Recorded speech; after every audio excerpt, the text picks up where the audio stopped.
thought this was a project about failure. Maybe it still is.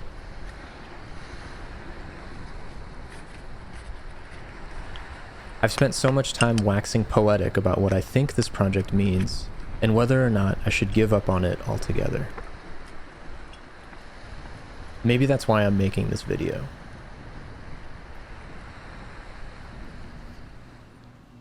Around 2017, I was finishing a photo series which was receiving a lot of attention.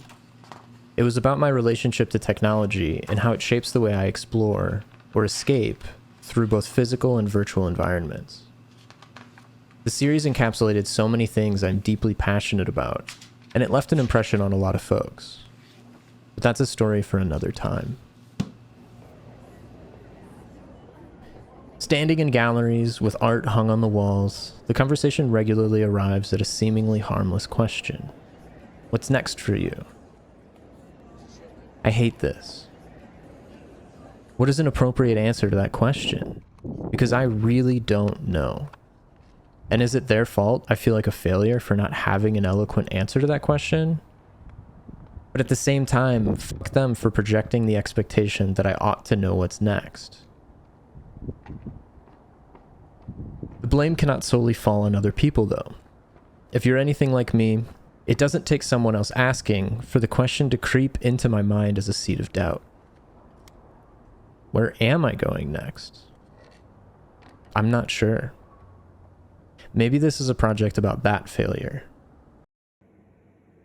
The series getting attention was made in part while I was still an undergrad. Professionally, I hardly knew what I was doing, and without the support of my professors, I would have been completely lost. But even with their support, I was making it up as I went. I still am. Throughout all of this, I was eager to fail, eager to reap the benefits of failed ideas which I could learn new lessons from, eager to learn and grow by making bad art and then make the bad things into better things and do it again. Make something people were eager to talk about again. The problem with the acclaim I had received is that it set the bar too high, and I did nothing to question or resist it. Why is this my new standard? And is it even tenable to consistently produce at that level? Instead, I thought, I did it once. I would do it again. All the while, a fear disguised as confidence was brewing. I wasn't going to be one of those artists who gets stuck doing the same thing forever. I refused to allow it. I would not get lost repeating the same ideas over and over. Back then, this felt like a death by 1,000 cuts. And it still does. I wanted to be an artist with whom you would expect something new and great at every turn. It was an unsustainable expectation.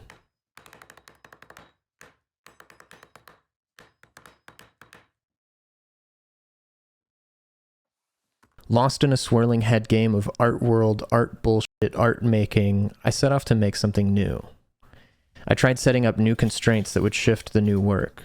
Maybe that would be enough for me to dig myself out of the hole of past projects. So over the next few years, I made art when I could. And by 2020, I had made about 100 photographs I really loved. My darlings. When I laid them out on a table altogether, though, they didn't quite fit up to anything.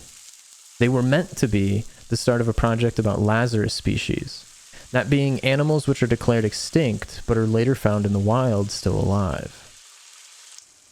It definitely was not that, and it wasn't much else either.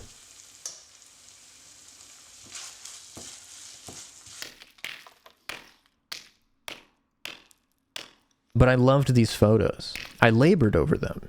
I can speak at length about why each image excites me and how I felt they were an important piece of something just about to unfold in the work. I couldn't let all of that go to waste. So in November of 2020, I put out a call. Do whatever you can think of to remove the print from the universe. All I ask is that you film it. A metaphorical way to give my darlings a fitting ending. At the time of recording this, it has been almost 3 more years. There are 82 videos of my work being destroyed. There were more videos I've lost over the years. There were more prints which were lost in the mail.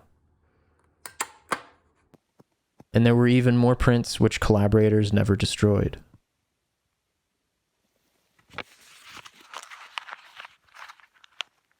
On several occasions, I've tried to gather my energy to finish the project, to compile which images still needed to be destroyed, and to find the missing pieces. But each time, without fail, I run out of gas, and fail again. Maybe this is a project not about failure, but about letting go. There's a saying I love which goes, "Art isn't finished, it's abandoned." We make something, and when we're finished, we put it out into the world. And sometime in the future, maybe a day, maybe 10 years, hopefully someone picks it up, dusts it off, and finds something useful enough to bring forward into a new conversation. This is my greatest hope with the things I make. But that can't happen if I never share the results. So I'm letting go. The videos which aren't in the project are so important to me. The same way I loved and labored over the making of the original images, each person has loved and labored over the death of those same images. Many of the artists made something just as much as they destroyed something.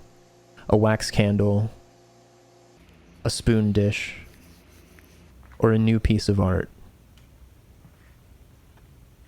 I cannot waste their effort. I want to celebrate what we made and unmade together. I want to embrace the joy and fun we had together. But to do that, I have to accept my failures. I have to let go of chasing completion. This is me giving myself an opportunity to move forward.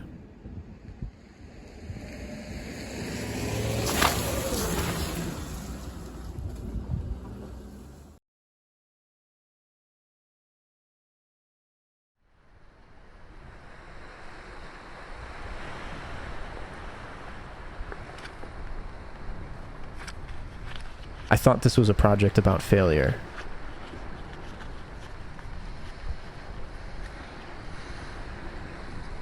Maybe it still is.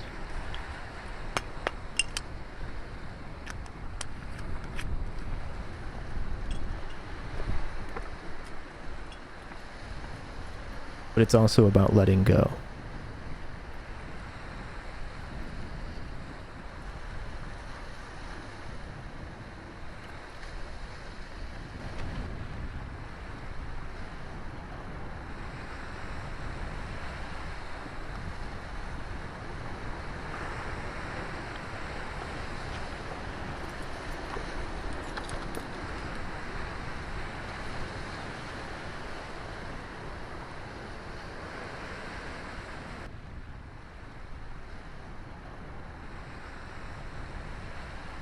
If you'd like to watch My Darlings to Kill in full, there will be a link in the description.